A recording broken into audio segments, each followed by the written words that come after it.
ટેકાના ભાવે મગફળી ખરીદવા મુદ્દે દિલીપ સંઘાણીની પ્રતિક્રિયા। ગુજકો માસોલમાં ચેરમેન દિલીપ સંઘાણીનું નિવેદન। ગુજકો માસોલને કેટલાક જિલ્લાની જવાબદારી સોંપી છે। હજુ કેટલી મગફળી ખરીદી કરવી અને ક્યારે કરવી તેની માહિતી મળી નથી। નવી તારીખ હવે સરકાર જાહેર કરશે। કમોસમી વરસાદથી ખેડૂતોને વ્યાપક નુકસાન થયું છે।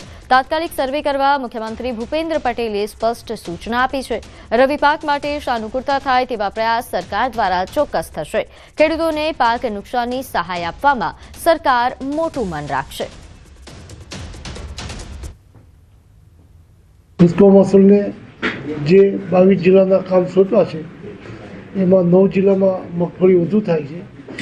એ સ્થિતિમાં અમારી તૈયારી છે, જ્યારે ખરીદીની સૂચના મળે એટલે અમે ખરીદી શરૂ કરશું।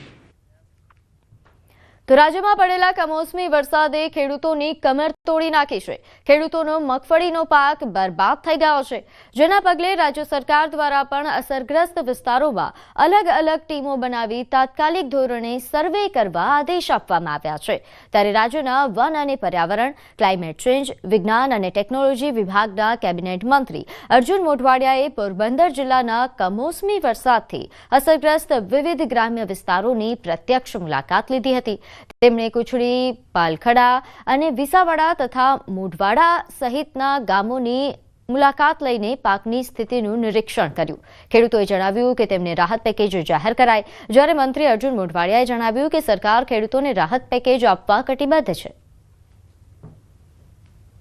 ખેડૂતોની જે મગફળી છે એ મગફળી ક્યાં તો ખેતરમાં છે અથવા ખેતરમાં ઢગલા કરેલા, પાથરા કરેલા છે, એમાં ભારે નુકસાન થયું છે અને જે મગફળી બચી છે એમાં પણ ફૂગ આવી ગઈ છે।